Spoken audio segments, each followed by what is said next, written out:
People's Platform. Good evening and welcome to the show. Now, the multiple crises in Sri Lanka have significantly impacted the socio-economic landscape and created new pockets of vulnerable communities across the country.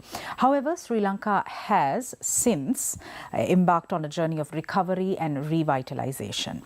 Now, what does this look like for the landscape of food security and nutrition? Let's have the conversation. I'm pleased to welcome to the studio Visakha Tillekeratne. She is a professional in food technology and nutrition. Good evening and welcome, Visakha. Good evening. Visakha, to start things off, could you take us through some of the root causes of food insecurity and malnourishment over and above poverty, lack of education about nutrition, environmental factors, policy factors and a lack of access? Very, very good question, and root causes actually have to be addressed because that is the generation of program and policy, the basis, of why things are as they are. Actually, if addressed, only will sustainably give us solutions. So, the popular, causes you have listed, but one of the, outstanding, remarkable, or should I say, negatively remarkable aspects of Sri Lanka is that in agriculture, we have been, starting to talk about mainstreaming nutrition in agriculture only recently. So, before that, there were various campaigns with various names, and all agricultural production enhancement was kind of lumped under that topic of Api Hadamu, Ratavavamu, Nagamu, and so on. But there has not been a strategic approach to looking at metabolic demand and looking at other social factors, and then various agencies are doing their best to increase productivity, but that has become stagnant. So, I would say the agricultural planning side, according to metabolic demand and other variables, is one of the root causes of, food insecurity. Visakha, we have to be guided by the science, by the data. A cursory reading of the National Nutrition and Micronutrient Survey in Sri Lanka 2022 shows that Kurunegala has been identified as one of the most undernourished regions in Sri Lanka.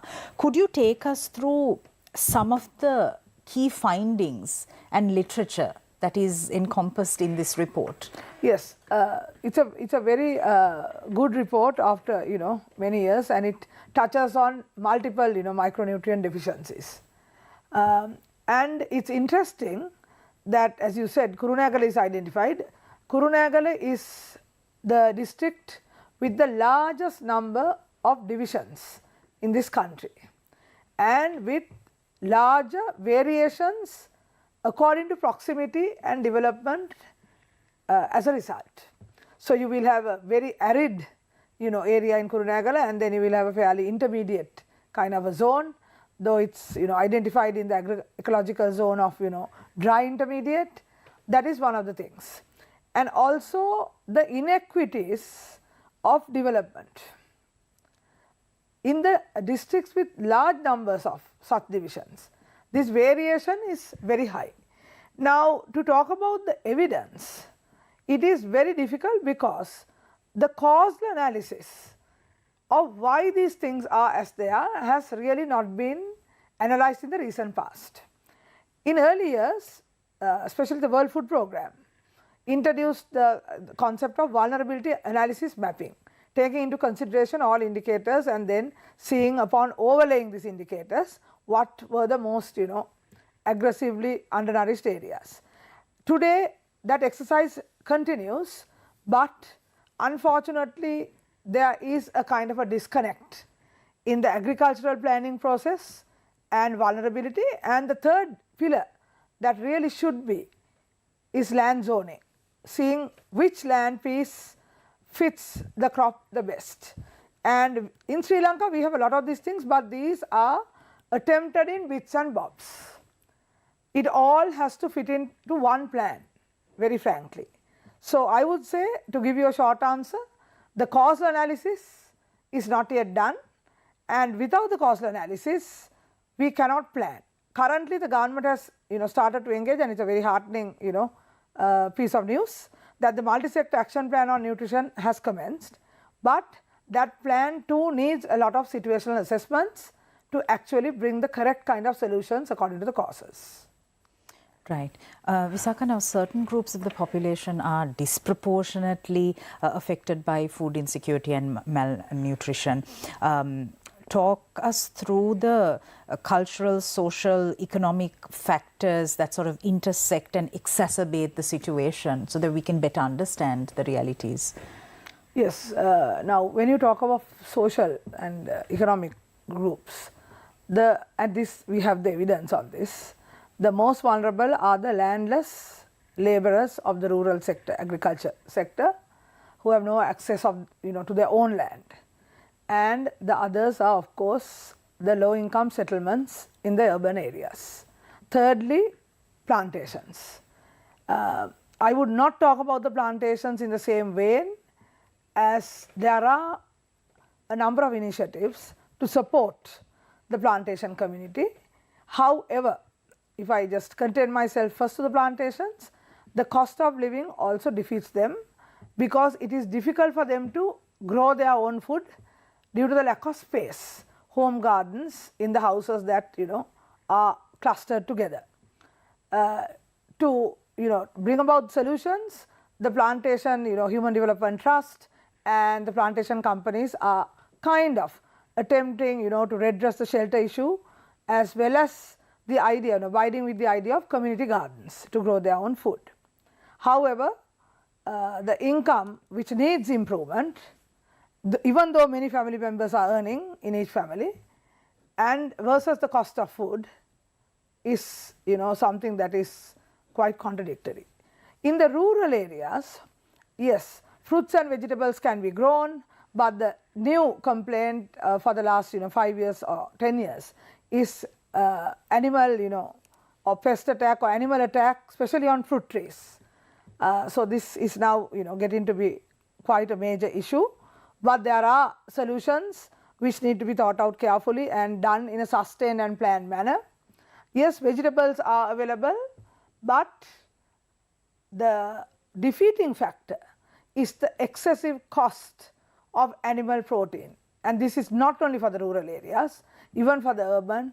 So the quality of protein in the diet is very poor. It mostly comes from coconut and rice, and animal protein is something beyond the reach of many. However, behavior change communication also has not really taken off in a systematic way, where we teach people to make low cost meals, substitute meals, which can be of quite good nutrition value.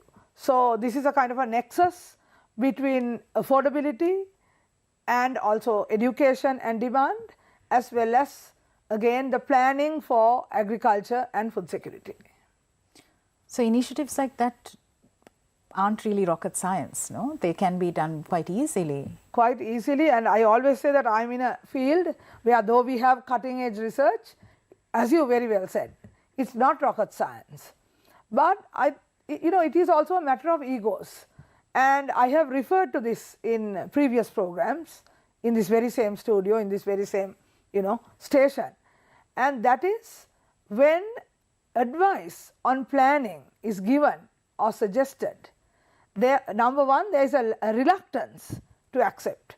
And here again and again, I flog the attempt of the Nutrition Society of Sri Lanka exactly 8 to 10 years ago, where it was proposed to have a 10-year plan on food security, taking into consideration metabolic demand and, as I said, sociological variations and other economic variations, tourism, etc., and to have a methodology to plan your food basket first of all, and then you look at export agriculture and so on. But at the time, the Agriculture Ministry, and still I don't see an acceptance that this very plan is taken on. What is heartening perhaps, that there are few professionals who now talk about planning for the number of human beings that we carry on this land of ours. Recently, the UNDP released a report, Understanding Multidimensional Vulnerabilities, which found that 55.7% of Sri Lankans are multidimensionally vulnerable. Now, this is a shocking statistic. But Visakha, there also appears to be a massive disconnect between the haves and the have-nots, as it were. You go into any five-star hotel and look at their buffet, it's packed to the brim. Hotels are packed to the brim, and that's fantastic for the hotel industry. That's fabulous. However, there's a certain percentage of our population that doesn't realize that there is a massive percentage of our population that goes hungry, that is malnourished. So speak to us about this disconnect, which is quite disturbing. I think very rightly UNDP has done its job of measuring multidimensional poverty, and also, as you know, the Human Development Index report or the Human Development Report also is produced by UNDP, and UNICEF also produces the a report on children every year, and so on and so forth. Now, the UN family has been flagging that it's Sri Lanka overall has become a newly developed country, but we dropped one level in income from kind of a newly developed middle income country. We have now come into like lower middle income. Now, the cause of this has been clearly shown, that is the disparities of income and development within intra-country disparity. So, about 10% of the population earns about 80 to 90% of the income in the country. This is the issue. So, as you very rightly said, when you see the hotels, you see that 10%, and then you see the people outside, 80 to 90% are struggling. Now, we really need to take steps on issues of distributing income more evenly. We really need to look at labor regulations. We need to look at minimum income that people earn, which has to be a mandatory figure. Now, if you take the Scandinavian countries and you take a kind of a let's say the equivalent of a clerical staff and the CEO. The CEO, if the CEO earns 100 rupees, the clerical staff will earn about 60 to 70. So, the disparity is very low. In Sri Lanka, we really do not flag these issues. These are not discussed in Parliament. Unfortunately, the members of Parliament, except a very few, I don't want to be unfair by everyone, but a majority, have no understanding of fundamental causes and planning. So, we really need to take a stand. We need to have a plan for the country, first of all, a plan that is known by not only decision makers and parliamentarians, but even the common man. If somebody asks the question, what is your development goal for the next 10 years, the man on the street should be involved and know about it. And that is where demand comes in, demand for equity. So, I would say this is deeply rooted, and we really need to root it out. All right. We are in conversation with Visakha Tillekeratne. We are going for a break. We'll be right back.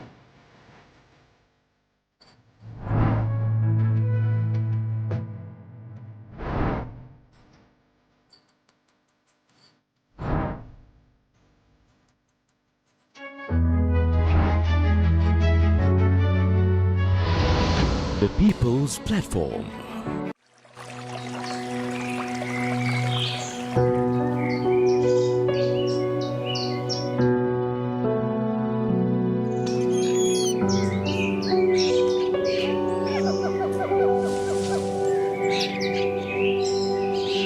Singharaja, Sri Lanka's precious world heritage.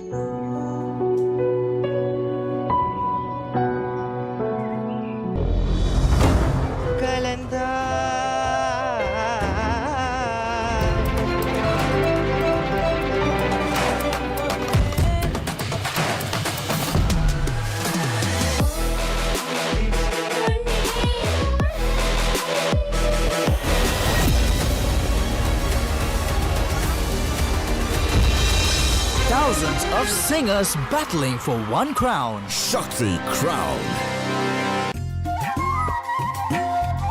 Onchili varam vayana, vallava වැල්ල වායම සූදානම් වෙන්න. ජනාධිපතිතුමාගේ විදිහට අපි ගොඩද මේ ප්‍රතිපත්ති රාමුවත් මේකත් හිස් වූ රාමුවක්. නායකෙක්ට පුළුවන් අවශ්‍යයි නම් සංවේදීත් වෙලා ඒ වෙලාවෙම තාර්කිකත් වෙන්න. ජානමය හේතුත් බලපාන්න පුළුවන් ද සමහර වෙලාවට මානසික තත්ත්ව වෙනස් වෙන්න. මානසික රෝගයක් 80%ක් ජානගතයි. 20%ක් එන්වයරන්මන්ට් එකේ ඉන්නේ. නින්දේදිත් සිදුවෙන ශ්වසන අපහසුතාවන් පිළිබඳ අපිට වාර්තා වෙනවා. මේක ගොරවනකොට වැඩි වෙනවද? නින්දේදී සිදුවන ශ්වසන විහිරතාවය නැත්නම් අපි මේක හඳුන්වනවා මේ ඔබ්ස්ට්‍රක්ටිව් ස්ලීප් ඇප්නියා කියන තත්ත්වය. ජාතික මෙහෙවර සතියේ දිනවල උදෑසන 11ට.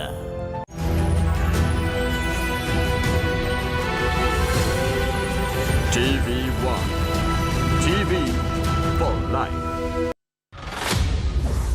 US conducts ISR flight demo for Sri Lankan military. N-7700 Bombardier aircraft by US DoD in Ratmalana for training. Sri Lanka failed to meet 33% of IMF commitments due by end of February, claims Verite Research. IMF should oppose restrictions on freedom, says Human Rights Watch. Energy connectivity with India will prepare Sri Lanka to be an energy exporter, says Indian envoy.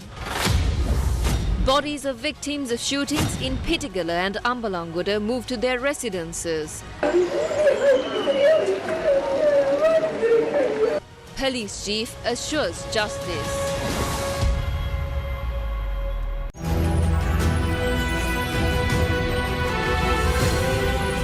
TV1 TV for life.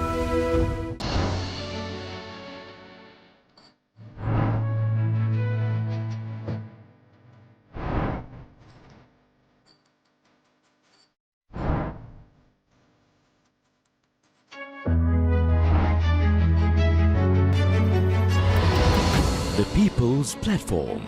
Food security and nutrition is the topic of discussion today. I'm in conversation with Visakha Tillekeratne. Visakha, this next issue, it has come under the radar, everyone's radar, but nothing is being done. The midday meal in schools. The financial allocations for it have remained the same across the years. I mean, isn't it common sense?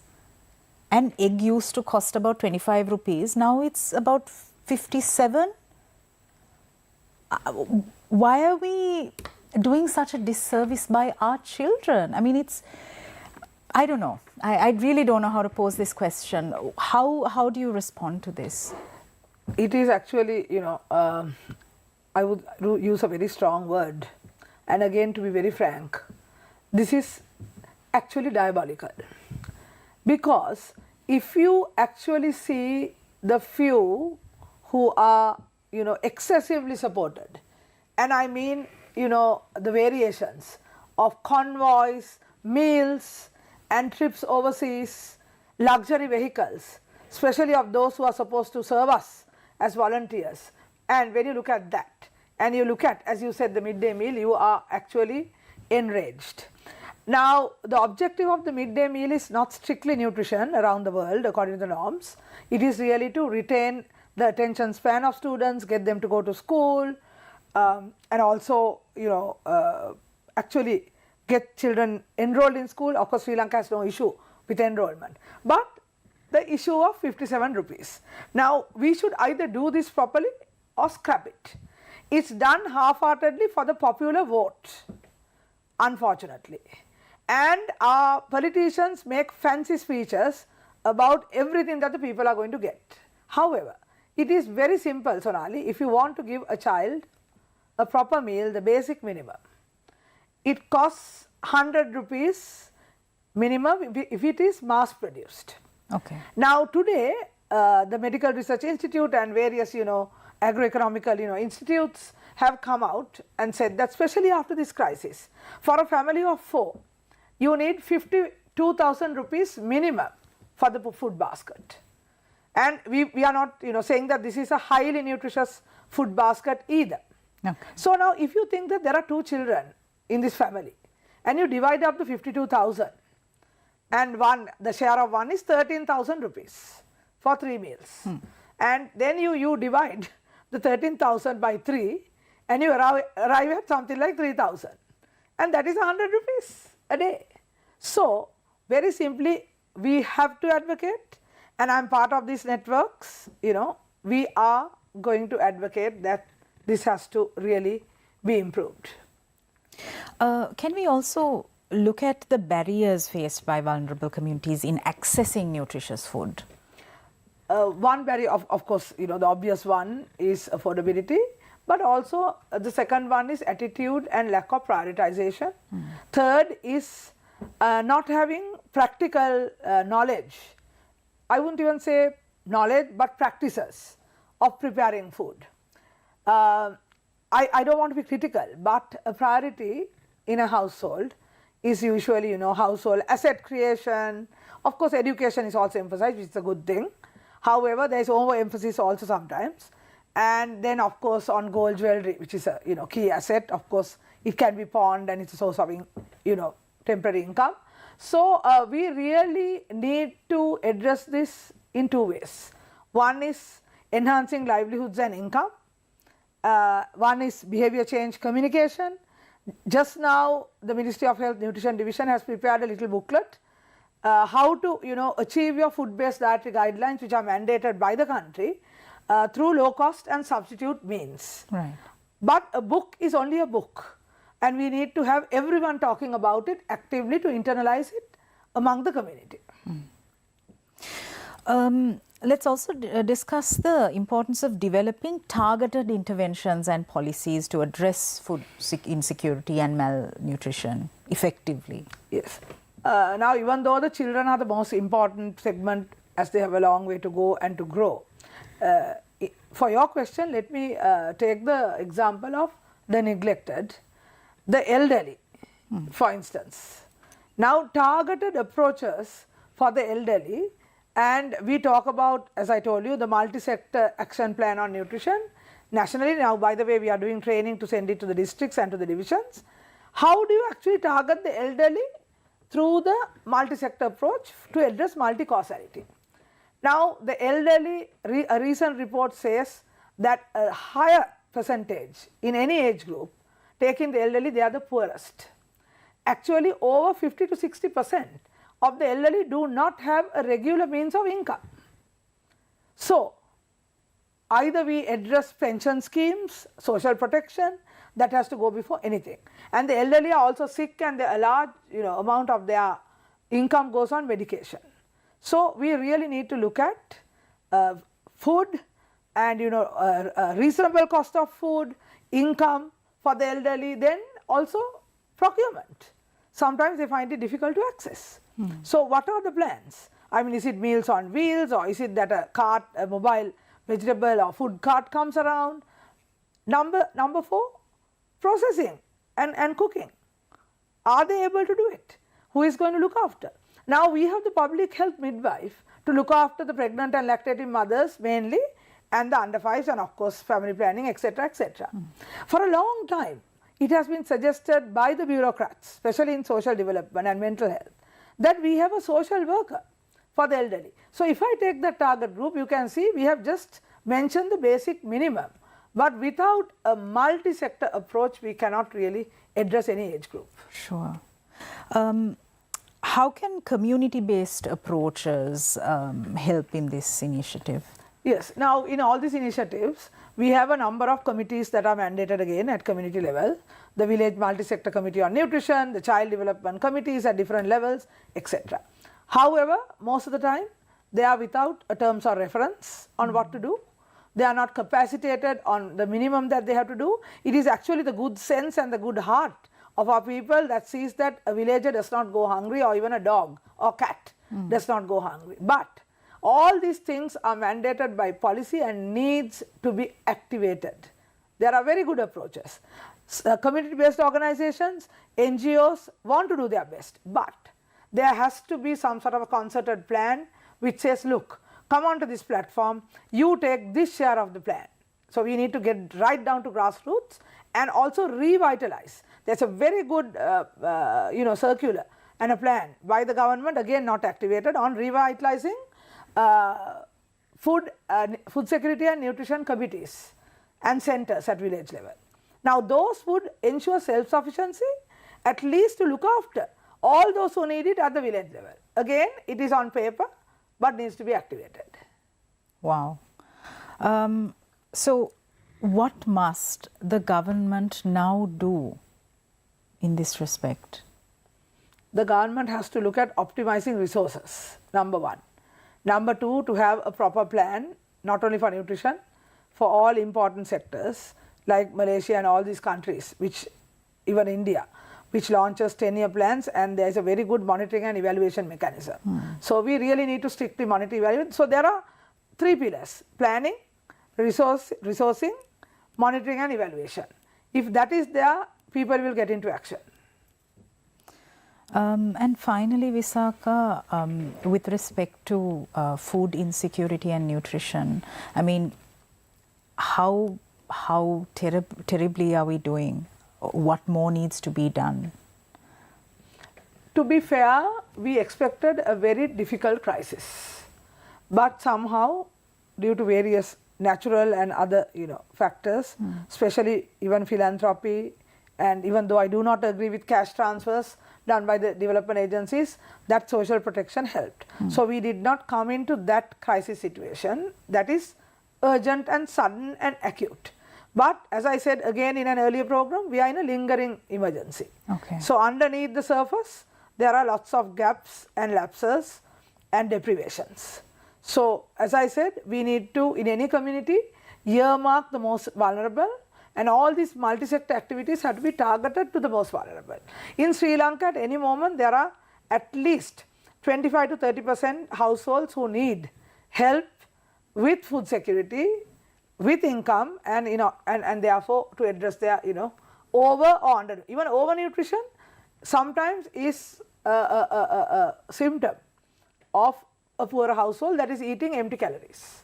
Okay. Now we are not talking about the fancy richer families that are eating maybe nutritious but maybe rich food and they are getting fat. But there are fat people also, like in the United States, amongst the Hispanics and the African Americans, you get a lot of obesity. So likewise, people are eating empty calories and not really balancing with the fruit and vegetable and protein and the fiber that is required to digest, etc. So in the same household, you can have the undernourished and the overnourished due to empty calories. Is there a holistic plan that captures all these aspects and all the agencies that are supposed to work on food security and nutrition? Yes, it's as I mentioned earlier, we have the multi-sector action plan on nutrition that is driven by the Presidential Secretariat for many years. It has worked sometimes it has been dormant due to crisis and various lack of commitment as well, I must say. Okay. But now there is a resurgence of interest purely because there is an opportunity and there is a need to improve nutrition. Now this multi-sector action plan, national plan, is now being planned at the district level. So bringing the outcomes at national level down to the districts, and at the moment we have started to capacity build district level officers to do these plans, which will also translate down to the divisions. So that is the holistic plan which has the multi-causal approach, and I would suggest, Sonali, that 6 months down the line or 3 months down the line, the media agencies have a very important role to play in development communications. Bring the policy makers and ask them every 3 months, what has happened with these multi-sector action plans? That would be the best monitoring and evaluation. All right. Fantastic. Thank you so much. This was most comprehensive. Visakha Tillekeratne.